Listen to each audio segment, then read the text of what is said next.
চট্টগ্রামের ফটিয়া সৌর ব্যাংকের কর্মকর্তা কর্মচারীরে চাকরিচ্যুতির প্রতিবাদে রোববার সকালে চট্টগ্রাম কক্সবাজার মহাসড়ক অবরোধ করে বিক্ষোভ করছে চাকরিচ্যুত ওইসব ব্যাংকের কর্মকর্তা কর্মচারী। এ সময় ফটিয়ার সরকারি বেসরকারি প্রায় ২৬০০ ব্যাংক শাখার মূল ফটকত ব্যানার টানাইয়ে অবরোধকারী তালা জ্বলে দিয়ে বিক্ষোভ কর্মসূচি পালন করছে, যে কারণে ওইসব ব্যাংকের ব্যাগ কার্যক্রম অর্ধ দিবস বন্ধ আছে। এন্ডি গ্রাহকলে ব্যাংকত ঢুকিন না পারণে ব্যাংকের সব লেনদেন ও কার্যক্রম বন্ধ হয়ে যায়। অবরোধকারী সকাল ৭টার তুন কর্মসূচি ঘোষণা করিবার পর সকাল ৮টায় ব্যাংক তালা ঝুলে যায়। পরে দুপুর ২টায় অবরোধ তুলি রেডি ব্যাংকের কার্যক্রম স্বাভাবিক হয়।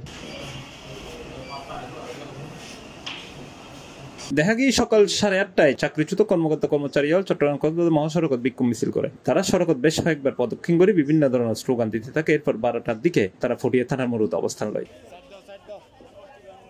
বিক্ষুব্ধ কর্মকর্তা কর্মচারী জানায়, গত বছরের আগস্টত সরকার পরিবর্তনের পর বেসরকারি ইসলামী ব্যাংক লিমিটেড, সোশ্যাল ইসলামী ব্যাংক লিমিটেড, আল আরফা ইসলামী ব্যাংক, গ্লোবাল ইসলামী ব্যাংক, ইউনিয়ন ব্যাংক ও ফার্স্ট সিকিউরিটি ইসলামী ব্যাংক প্রায় ৭,০০০ কর্মকর্তা কর্মচারী চাকরিচ্যুত করা হয়, যার অধিকাংশই চট্টগ্রামের ফটিয়া উপজেলার বাসিন্দা। বেশ কিছুদিন ধরে চাকরিচ্যুত ওইসব ব্যক্তি চাকরি ফি ফেবেলাই আন্দোলন করিয়ে আন্দোলনের অংশ হিসেবে তারা দিয়ে ফটিয়ার ব্যাংকের কার্যক্রম বন্ধ করে দিয়ে তার দাবি বিনা নোটিশে বিনা হারণে সম্পূর্ণ অন্যায়ভাবে তারা চাকরিচ্যুত করা হয়। আমাদের এই শান্তিপূর্ণ কর্মসূচিকে আপনারা সহযোগিতা করুন।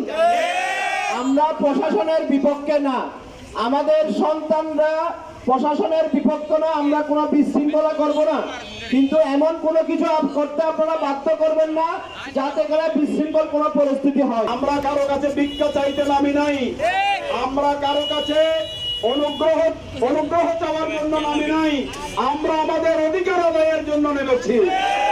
এই সময় তার পর আন্দোলনের সংহতি প্রকাশ করে বক্তব্য রেখে উপজেলা ইসলামী ফ্রন্টের সভাপতি ও চট্টগ্রাম ১২ পটিয়া আসনের ইসলামী ফ্রন্টের সংসদ সদস্য পদপ্রার্থী সৈয়দ ইয়ার মোহাম্মদ পিয়ারু, দক্ষিণ জেলা গণ অধিকার পরিষদের আহ্বায়ক ডাক্তার এমদাদুল হাসানাত, জেলা সিপিপি নেতা অলোক দাস সহ বিভিন্ন রাজনৈতিক, সামাজিক, পেশাজীবী ও সাংস্কৃতিক সংগঠনের নেতৃবৃন্দ। অনেকেই জানেন না, এই পটিয়া বিশ্ব খাদ্য সংস্থার বাংলাদেশ স্বাধীন হওয়ার পরবর্তীতে যিনি এই পটিয়াকে গড়ে অর্থনৈতিকভাবে গড়ে তোলার জন্য পরামর্শ দিয়েছিলেন তৎকালীন সরকারকে, এই পটিয়ার এই কৃতি সন্তান ডক্টর নুরুল ইসলাম। পরে দুপুর ১ তারিখে পৌর সদর থানা মোড় আন্দোলনকারী প্রতিনিধি দলের পরে বৈঠক করছে পটিয়া উপজেলা নির্বাহী কর্মকর্তা ফারহানুর রহমান, চট্টগ্রাম জেলার অতিরিক্ত পুলিশ সুপার আসাদুজ্জামান, ফটিয়া সার্কেলের অতিরিক্ত পুলিশ সুপার আরিফুর রহমান ও ফটিয়া থানার ওসি নুরুজ্জামান। আমি আপনাদেরকে সর্বোচ্চ সহনশীলতার মাধ্যমে, ধৈর্যের মাধ্যমে আপনাদের প্রোটেকশন দিই। বৈঠকত প্রশাসন কর্মকর্তা ব্যাংকের দাবির বিষয়গান সংশ্লিষ্ট কর্তৃপক্ষের নিকট জানাবার আশ্বাস দেয়। পরে আন্দোলনকারী তারা তুলি লয়।